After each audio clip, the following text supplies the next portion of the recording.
What is it about this scene that keeps me coming back to it again and again and again? That's the basic question I ask myself whenever I set out to make a video like this about one of my favorite moments in the series. I've talked before about Erin Hunter's ability to create an endearing emotional and nostalgic connection in these scenes, and in this case, if I were to pinpoint the precise moment in Into the Wild that got me hooked on Warriors as a kid, and now as an adult, it would have to be this opening showdown between Rusty and Longtail. You know what? Scratch that. This moment isn't about me.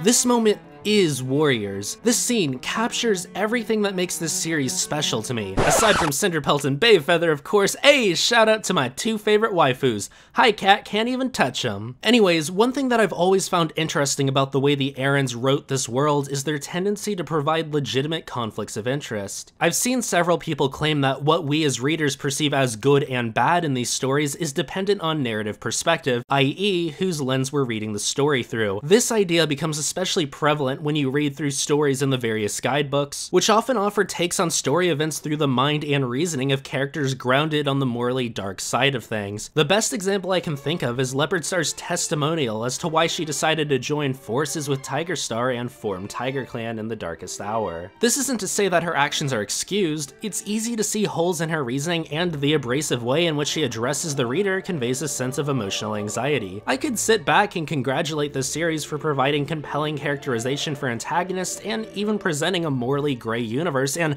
believe me, I think that these qualities are what separate it from its more mediocre contemporaries, but what really gets me excited to talk about these things is the way in which they're conveyed to the reader. It's easy to forget that writing is more than just substance, and style is more than fancy words and rhymes. A lot of attention has been drawn to the way in which film uses the visual language of cinema to convey feelings and meaning outside of events and dialogue. Books have their own type of esoteric vernacular that they use to accomplish the kind of implicit storytelling that film has become renowned for. This is what I talked about way back at the beginning of these videos when I made note of the way in which Rusty's life is described. An assortment of carefully sorted words came together to convey a visceral understanding of this character. Without the writers ever explicitly stating anything, we all can empathize with and understand where this character we just met is coming from. His dreams, his future, and present all come together simply through tone. That's the crux right there. Tone is what makes all of these moments stand out above their ideas. Yes, Leopardstar's story behind the foundation of Tiger Clan is an interesting idea in its own right, but the emotional image of a proud leader desperately trying to salvage both their family and sanity through this monologue is what made these two short pages of writing stick with me throughout a decade. Cinderpelt's farewell to Fireheart before she becomes a medicine cat apprentice moves me to tears, not just because of the events happening, but because of the way Erin Hunter creates an elegiac mood. The slow, almost reluctant pacing of the scene in conjunction with the setting, the dialogue, and the reactions works to create a somber mood that conveys the weight of the moment. As with every great or memorable scene in these books, the way it reads puts me on an emotional plane alongside the characters. I can understand their motivations and feelings both cerebrally and emotionally. I can feel and make sense of what they do. This is why I put so much weight on the gray morality and opposing ideas presented in Warriors. It's nice that these things are here, but the way they resonate with me are what makes them more than just subversive or counter-trope. Anyone can write two characters with different ideas or emotions and have them be legitimate, but for them to really hit home with you, I believe it takes a direct emotional connection. Thinking about it, my favorite books I've ever read are ones that take the time to establish this kind of relationship between the reader and opposing characters, and come to think of it, some of my favorite movies do this too.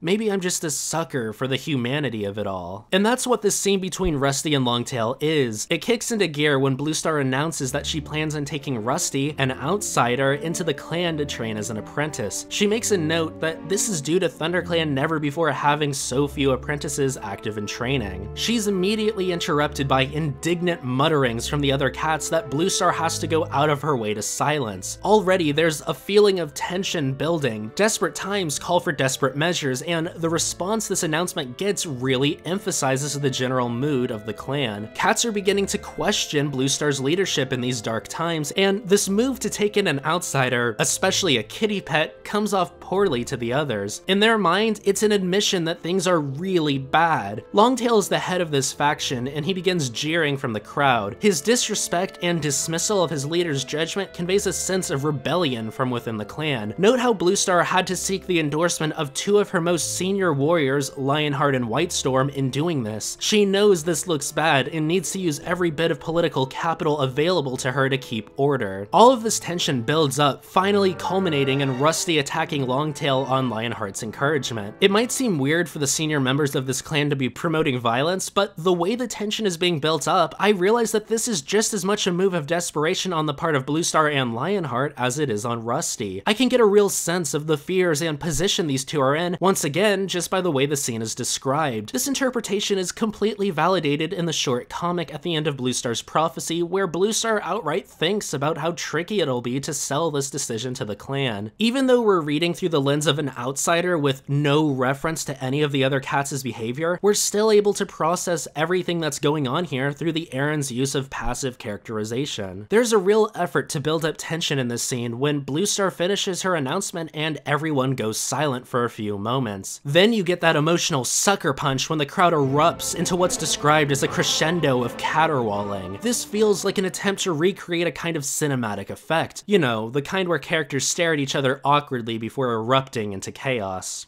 See, one without the other isn't any good.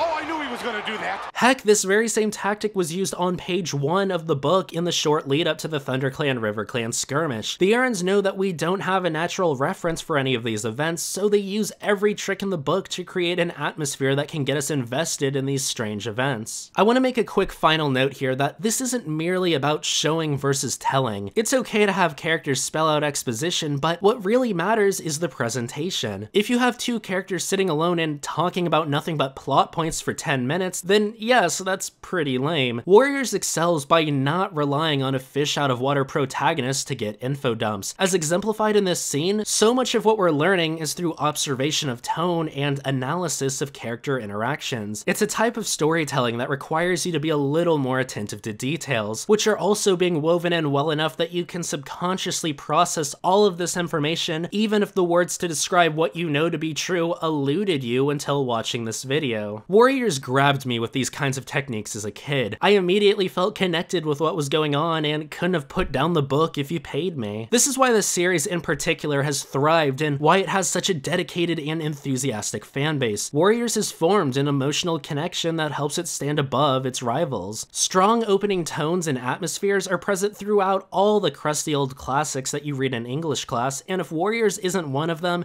then it does a damn good job looking like them. Whew, thanks for watching, everyone. Shout out to all my awesome patrons who helped make this and all my other videos possible. If you're interested in also becoming a patron, which means you give me money, so I have it, then you can go to patreon.com/lizardwizard and give it to me. Anyways, check out all this cool fan art I've been getting. It's pretty neat. Ooh, yeah. Just look at it. Ooh, whew, that's a good one right there. Anyways, thanks for watching, and I'll see you in the next one.